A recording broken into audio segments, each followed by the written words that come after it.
सुनो वही जो लगे सही। आज के इस शो में फिर से आप सभी का स्वागत है दोस्तों।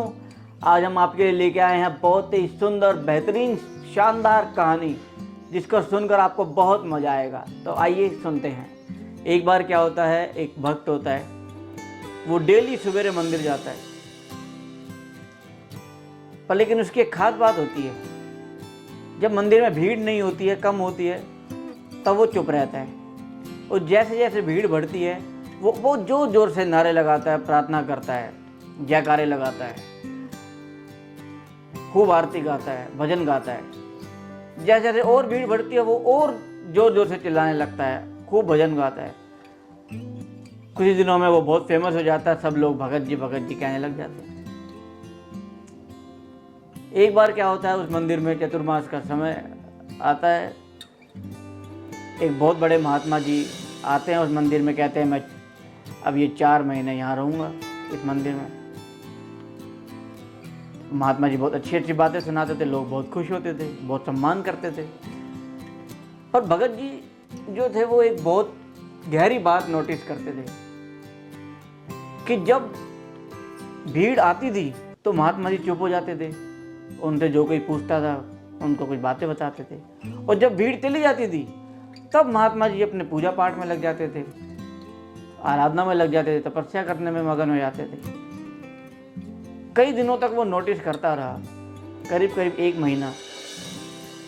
उससे रहा नहीं गया, वो गया महात्मा जी के पास। महात्मा जी, मैं कई दिनों से नोट कर रहा हूँ, जब भीड़ आती है तो आप चुप हो जाते हो, और जब भीड़ चली जाती है फिर आप अपनी पूजा, ध्यान, प्रार्थना शुरू कर देते हो। क्या राज है? मेरे साथ उल्टा है। जब भीड़ आती है तो मेरे को लगता है कि मैं लोगों को और प्रोत्साहित करूं भगवान के प्रति, मैं और जोर जोर से चिल्लाने लगता हूं। तो महात्मा जी कहते हैं इसका उत्तर कुछ समय बाद दूंगा मैं। ये सुन के वापस आ जाता है घर पे।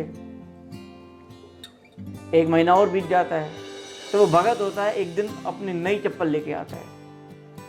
नई चप्पल खरीद के लाता है, पहला दिन है, मंदिर में जाता है सुबह सुबह और अपना बैठ जाता है।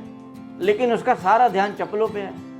हाय मेरी नई चप्पल है, कहीं कोई चुरा के ना ले जाए, कहीं कोई चुरा के ना ले जाए। भीड़ आती है थोड़ी, वो सब लोग हैरान हो जाते हैं, भगत जी कुछ भजन गाओ। वो गाता है बेमन से, और भीड़ आती है। वो बेमन से धीरे धीरे थोड़ी पूजा पाठ करता है उस दिन, लेकिन मन में उसका चिंतन अपनी चप्पलों प्रति है, सारा ध्यान अपनी चप्पलों की तरफ, कहीं कोई ले ना जाए। भीड़ चली जाती है, भाग के जाते हैं, क्या करते हैं, हाँ चप्पल सुरक्षित है। अपने घर जाता है, रात को सो जाता है। सपने में उसके एक दिव्य पुरुष आते हैं। वो देखते हैं कि एक दिव्य पुरुष उनकी चप्पलों की रक्षा कर रहे हैं बाहर, और वो अंदर भजन कर रहे हैं। उनको सपना आता है, पर लेकिन सुबह उठते हैं, बताना चाहते हैं अपने घर वालों को, पर लेकिन उनको पता है कोई यकीन नहीं करेगा, क्योंकि ये बात कोई समझ नहीं पाएगा। वो जाते हैं महात्मा जी के पास।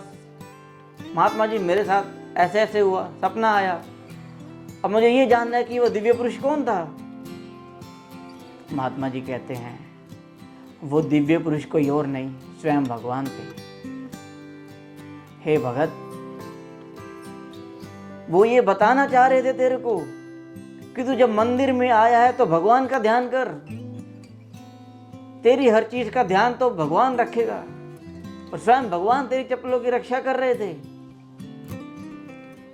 वो मंदिर में होने के बावजूद तुम्हारे चप्पलों की रक्षा कर रहे थे, और तुम मंदिर में आया उसके लिए, फिर भी तुम्हारा ध्यान वहां नहीं था।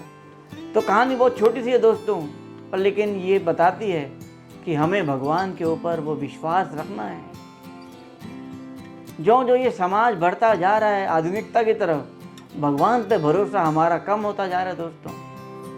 मन में भगवान के ऊपर भरोसा बनाए रखें, सच्चे दिल से उसको याद करें, आपकी सभी मनोकामनाएं पूरी होंगी। आप यदि भगवान का ध्यान करोगे तो वो आपका ध्यान जरूर रखेगा दोस्तों। इसी प्रकार कल फिर मिलते हैं सवेरे 9:30 बजे।